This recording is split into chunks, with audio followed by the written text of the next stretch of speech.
Te invitamos a comprometerte mes a mes y apoyar al DFI, Docencia Final Internacional. Tu donación es nuestro salario. Que Dios te bendiga.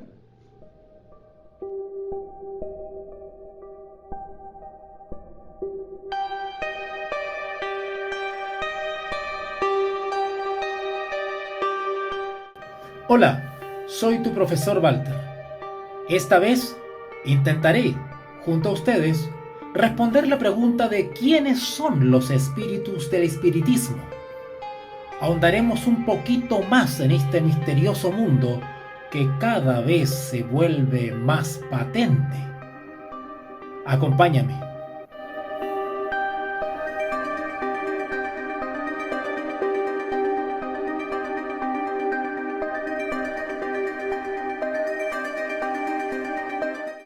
Tenemos la necesidad absoluta de determinar con toda certidumbre quiénes son y de dónde proceden las potencias misteriosas que producen las manifestaciones paranormales de tipo espiritista que describimos con cierta amplitud en los episodios anteriores. Después de seguir a los hombres de ciencia en sus investigaciones a través de más de un siglo de experiencias pacientes e imparciales y de analizar todo cuanto se ha trabajado y escrito y descartado un buen número de porcentaje de fraudes, jardides y triquiñuelas, queda un saldo apreciable de manifestaciones auténticas, cuyo origen extrahumano y sobrenatural no se puede discutir y que, sin duda alguna, tenemos que admitir que proceden de espíritus. Estos espíritus o potencias espirituales invisibles poseen evidentemente mayores poderes que el hombre, poderes y facultades que se manifiestan en ocasiones transmitiendo conocimientos ajenos al medium, en otras encarnándose para asumir formas humanas visibles que reproducen con exactitud las de algún ser fallecido, o en otras aún produciendo manifestaciones diversas que escapan a las leyes naturales. Hasta allí va la ciencia. La investigación científica está perfectamente acorde en dar su veredicto con respecto a la existencia real de esas potencias invisibles. Pero avanzar más allá de este punto, la ciencia no está en condición de hacerlo, porque ya no tiene elementos de juicio con los cuales trabajar. Lo demás ya entraría en el terreno dogmático, religioso o filosófico, que es completamente ajeno a la ciencia. Por esto, el doctor Pablo Kivier, notable médico y hombre de laboratorio, a cuyos interesantes trabajos de investigación nos referimos en los episodios anteriores, y que probó en forma fehaciente la existencia de fuerzas y personalidades espirituales que se materializan, producen levitación, telequinesia, etc. Cuando llegó al final de sus observaciones, escribió: el problema concerniente a estos hechos, una vez reconocida la autenticidad de las materializaciones, está muy lejos de quedar resuelto.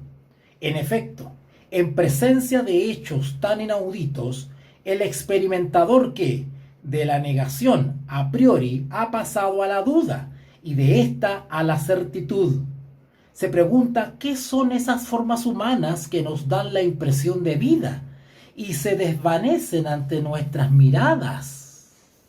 ¡Ja, ja! Ante nuestros propios brazos y manos, porque se dejan tocar. Formas que en breves segundos brotan del suelo o de los cortinajes y que así también rápidamente desaparecen. Y surgen entonces las preguntas siguientes. En los párrafos que continúan en esta investigación que hizo el doctor, plantea varias preguntas, y entre ellas esta, que es la más interesante de todas para efectos de esta serie. Las personalidades que nos hablan con una voz que les pertenece, ¿son en realidad lo que ellas dicen ser? Hemos visto antes de ahora, sigue diciendo el doctor Gibbert, que Elan, espíritu de control en el medium, no pudo o no quiso darnos ninguna explicación cuando la hemos pedido acerca de la desmaterialización. Fue bastante menos reservado cuando le preguntamos si no era una segunda personalidad o una personificación emergente del subconsciente del medium. ¿De dónde emanarían? Asimismo, todas las otras materializaciones, ¿de dónde vienen?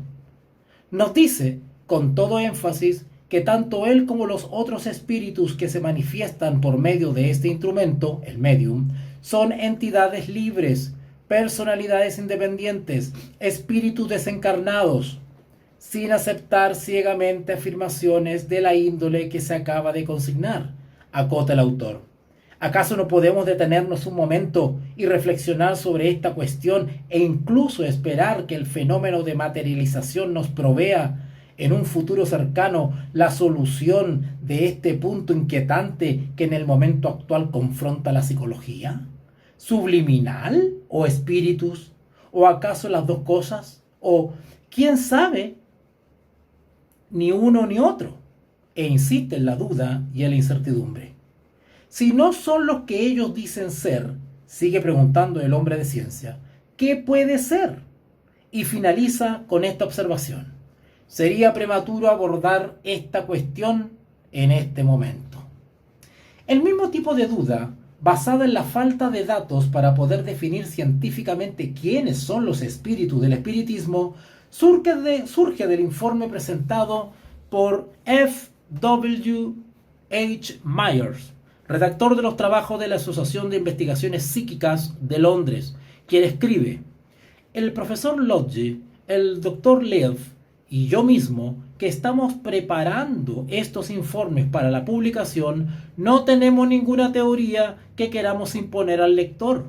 Como se verá, sobre ciertos puntos externos o preliminares, no solo nosotros tres, sino todos los que han tenido una adecuada oportunidad de juzgar las cosas, nos hallamos decididamente de acuerdo. Esto se refiere a la existencia real de potencias supranormales que determinan los raros fenómenos espiritistas. Mas en la parte interpretativa ya no existe uniformidad, que continúa afirmando. Pero sobre la cuestión más delicada e interesante relativa al origen del cual proceden las manifestaciones aparecidas en el trance, no podemos unirnos en ningún punto de vista absoluto. Y bien, ya que la ciencia no está en condiciones de contestar esta pregunta tan fundamental, ¿a dónde recurriremos para hallar la respuesta? Diversos sectores del pensamiento humano tienen sus respectivas hipótesis. Así, por ejemplo, la psicología había adelantado hasta hace poco la idea de que esos espíritus eran emanaciones o manifestaciones del inconsciente del medium. Pero ya vimos que, merced a trabajos muy recientes, la psicología psicoanalítica y aún la fisiología y experimental está llegando a la conclusión de que no puede tratarse del inconsciente, ya que tanto los test psicoanalíticos de Jung como las comprobaciones instrumentales, particularmente con el galvanómetro, establecen que el medium en estado normal y el medium en estado de trance, es decir, dominado por uno de esos espíritus, revelan ser dos personas totalmente distintas. Si la psicología no tiene la solución, ¿qué dice la filosofía? ¿Qué afirma la teología popular? ¿Qué declara el propio espiritismo?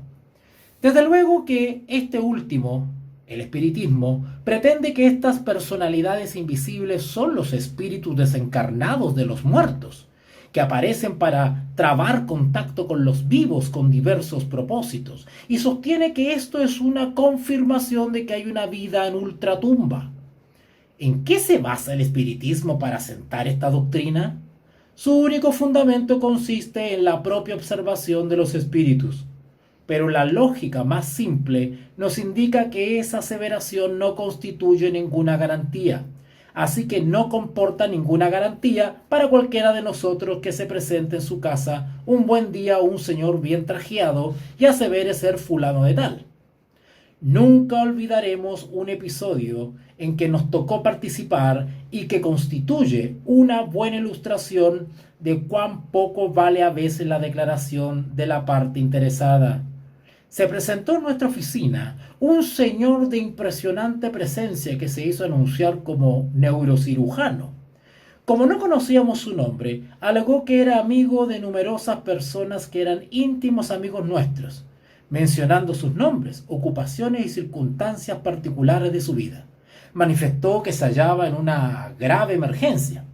Poseía un cheque librado a su nombre por una elevada suma de dinero, pero que como los bancos ya habían cerrado y se encontraban sin efecto, estaban en la necesidad de recurrir a algún amigo, porque tenía su automóvil en compostura en el garaje y necesitaba sacarlo para hacer un viaje a una ciudad distante en la que su esposa había sido operada de urgencia. Todos los datos que presentaban eran aparentemente exactos, sus modales afables y conquistadores, su vocabulario concordante con su supuesta profesión. Había un solo dato que nos despertaba sospecha. Era demasiado locuaz. Cuanto más hablaba aquel hombre, mayor desconfianza nos despertaba. Por fin, no queriendo exigirle un documento de identidad, lo cual hubiera sido poco delicado, optamos por manifestarle que lamentábamos mucho no poder prestarle ese dinero que solicitaba. Pocos días después, llegamos a saber que con el mismo ardid y los mismos argumentos había engañado a un amigo nuestro y le había sacado una suma respetable. Era pasar por crédulos, aceptar su declaración como suficiente prueba de su identidad, muy particularmente cuando su forma de hablar iba despertándonos creciente sospecha. De idéntica manera, en un terreno 1000 veces más delicado, cuando ya no está en juego solo una cantidad de dinero, sino toda una doctrina que tiene que ver directamente con nuestra felicidad y bienestar, no podemos aceptar crédula e ingenuamente la afirmación de los espíritus como elemento fehaciente en que fundar nuestra composición del lugar. Máxime, cuando la actuación de los mismos, los espíritus, los propósitos que persiguen con sus fenómenos y la influencia que ejercen sobre muchísimos seres humanos despiertan muy fundadas sospechas. Añádese a esto el agravante de que, según lo afirman los propios apóstoles del espiritismo, Allan Kardec y Conan Doyle, una gran parte de los espíritus son mentirosos y engañadores. Si esto es comprobadamente así en el caso de muchos de los espíritus, ¿qué seguridad tenemos de que todas las fuerzas espirituales que hacen su aparición en las sesiones no participan de la misma naturaleza? Sin quererlo, la teología popular ha prestado su apoyo al espiritismo al postular la inmortalidad del alma o el espíritu. Pues naturalmente, si el espíritu y el alma siguen viviendo después de la muerte, se halla en alguna parte, y podría ser fácil que se comunicase con los vivos y ejerciera sobre ellos su influencia. Pero preguntamos, ¿de dónde ha obtenido una fuerte corriente de la teología cristiana esta concepción del espíritu o el alma inmortal? Y por otra parte, ¿qué es el espíritu y qué es el alma? Bueno, en episodios continuos iremos resolviendo estas interrogantes y tendremos ocasión de investigarlos y profundizarlos. Estos son dos problemas íntimamente vinculados con la teología: el espíritu y el alma. ¿El alma es inmortal? ¿Hay inmortalidad del espíritu? Sin tener otra base que una herencia recibida de la filosofía griega, sería la única explicación. Una posición injertada en el dogmatismo decadente de la cristiandad a través del neoplatonismo de los primeros siglos de nuestra era. Téngase muy en cuenta que la filosofía griega es netamente pagana. no debe reconocérsele validez para definir algo que solo puede originarse en una revelación divina. ¿Y qué fundamento tiene la filosofía para ofrecer una solución del problema? Ninguno. En resumen, pues la ciencia no está en condiciones de responder a la importante pregunta de quiénes son los espíritus. Además, la mera afirmación de los espíritus mismos, que es la base de la doctrina espiritista, no puede merecernos confianza, porque caeríamos en la credulidad de aceptar unilateralmente el testimonio de la propia parte interesada sin otro elemento fehaciente. Tampoco la filosofía ni cierto tipo de teología son capaces de resolver este problema, ni el problema relacionado de qué es el alma y qué es el espíritu. Y a través de siglos de especulaciones no han hecho la luz en el tenebroso panorama. Si tal es el caso, es evidente que para dar la respuesta acertada a este interrogante es indispensable disponer de una fuente más autorizada que la especulación filosófica o el dogmatismo teológico. ¿Existe una fuente semejante que nos permita abordar de lleno la solución del problema planteado? Esto es lo que examinaré con ustedes en el próximo episodio. Te invitamos a comprometerte mes a mes y apoyar al DFI, Docencia Final Internacional. Tu donación es nuestro salario. Que Dios te bendiga.